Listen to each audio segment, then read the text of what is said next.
ഇപ്പം ഞാൻ പിന്തുണക്കുക, TMC AITC അവരെ പിന്തുണക്കുന്നു. UDF ഞങ്ങളെല്ലാം കൂടെ കെട്ടിമറിഞ്ഞ് പ്രവർത്തനം നടത്തുന്നു. ഷൗക്കത്ത് ജയിക്കാൻ പോകുന്നില്ല. ഷൗക്കത്ത് പരാജയപ്പെട്ടാൽ എന്തായി? പിണറായി ഉണ്ടോ ഈ നാട്ടിൽ? പിന്നെ PV അൻവർ കഴിഞ്ഞ 9 മാസമായി ആവർത്തിച്ച് പറഞ്ഞുകൊണ്ടിരിക്കുന്ന കുടുംബാധിപത്യവും പിണറായിസവും മരുമോനിസവും പിന്നെ കേരളത്തിന്റെ മണ്ണിൽ മൂടപ്പെട്ടില്ലേ? PV അൻവർ ഉയർത്തിയ മുദ്രാവാക്യത്തിന് എന്തടിസ്ഥാനം? ഈ ഗവൺമെന്റിനെതിരെ എന്ത് ജനവികാരം? തീർന്നില്ലേ രാഷ്ട്രീയം? 2026 തെരഞ്ഞെടുപ്പിൽ ഒരു മുടക്കുമില്ലാതെ ഈ ഗവൺമെന്റ് തിരിച്ചു വരൂലേ? അതിന് ഞാൻ കൂട്ടു നിൽക്കണോ? അതല്ല, ഞങ്ങൾ മാറി നിന്നുകൊണ്ട് ഈ പിണറായിസത്തിനെതിരെ ആ മലയോര മേഖലയിലെ ജനങ്ങൾ അനുഭവിക്കുന്ന വിഷയങ്ങൾ ഉൾപ്പെടുത്തി ഒരു പോരാട്ടം നടത്തി ഒരു 10-25,000 വോട്ട് എനിക്ക് ഏറ്റവും ചുരുങ്ങിയത് കിട്ടിയാൽ ഞാൻ ജയിക്കാൻ പോവാ. ഞാൻ സ്ഥാനാർത്ഥി പ്രഖ്യാപനത്തിലേക്ക് കിടക്കുക. അപ്പൊ 25,000 വോട്ട് എനിക്ക് കിട്ടിയാൽ എവിടെയാ പിണറായിസം? ചങ്കൂറ്റത്തോടെ കേരളത്തിലെ ജനങ്ങളോട് പറയാൻ പറ്റുക. 25,000 വോട്ട് ഞാൻ പറഞ്ഞ പിണറായിസത്തിനെതിരെ നിലമ്പൂരിലെ ജനങ്ങൾ പ്രതികരിച്ചത് കണ്ടോ? ഈ വോട്ടും UDFന്റെ വോട്ടും കൂട്ടിയ വോട്ട്, അതാണ് പിണറായിസത്തിനെതിരെയുള്ള വോട്ട്. അവിടെ ഈ പിണറായിസത്തിനെതിരെ ഒറ്റക്കെട്ടായി നിൽക്കാൻ ആഗ്രഹിക്കുന്ന ജനങ്ങളുടെ മുന്നിൽ ആര്യാടൻ ഷൗക്കത്ത് എന്ന് പറയുന്ന വലിയ ഒരു ബാരിക്കേഡ് നിൽക്കുക. ആ ബാരിക്കേഡിനെ മറികടക്കാൻ കഴിയില്ല. അപ്പൊ ഞാൻ അതിന് നിൽക്കണം. അതല്ല, എൻ്റെ വാതിൽ കൂടി അടച്ച് എന്ന് പറഞ്ഞപ്പോ ഞാൻ എന്താ ചെയ്യണ്ട്? ആരാ ഇദ്ദേഹത്തെ കൊണ്ടു നടക്കുന്നത്? ഈ പറയുന്ന പ്രതിപക്ഷ നേതാവിന്റെ ചില കാര്യങ്ങൾ ഞാനിവിടെ സൂചിപ്പിച്ചു. ഇനി അദ്ദേഹത്തെക്കുറിച്ച് എന്താണ് മുസ്ലിം ലീഗിന്റെ പ്രവർത്തകരുടെ ഇടയിലെ അഭിപ്രായം? എന്താ ചർച്ച ഒന്നേ ഉള്ളൂ.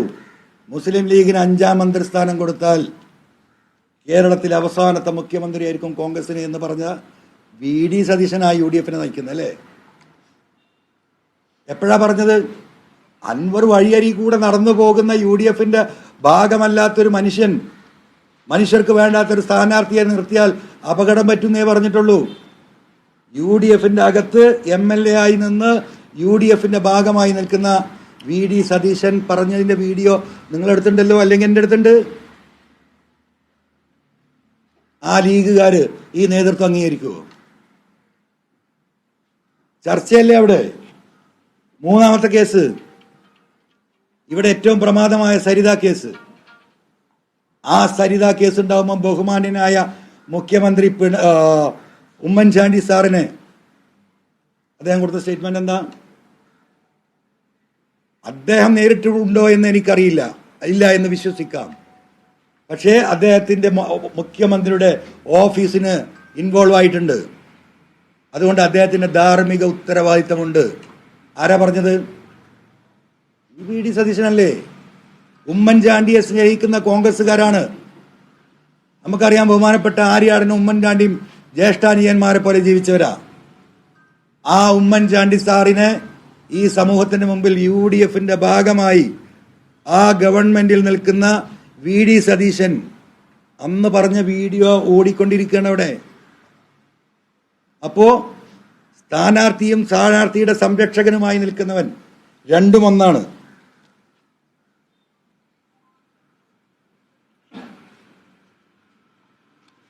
ഇവരെ വെച്ചുകൊണ്ടാണ് 2026 തെരഞ്ഞെടുപ്പിലേക്ക് ഈ പറയപ്പെടുന്ന UDF നേതൃത്വം ഇവരെ കൊണ്ടുപോകുന്നത്. 3ാമത്തെ കാര്യം, ഈ നേതൃത്വമാണ് മുന്നോട്ട് കൊണ്ടുപോകുന്നതെങ്കിൽ ഒരു കാരണവശാലും UDF ഇവിടെ ജയിക്കാൻ പോകുന്നില്ല.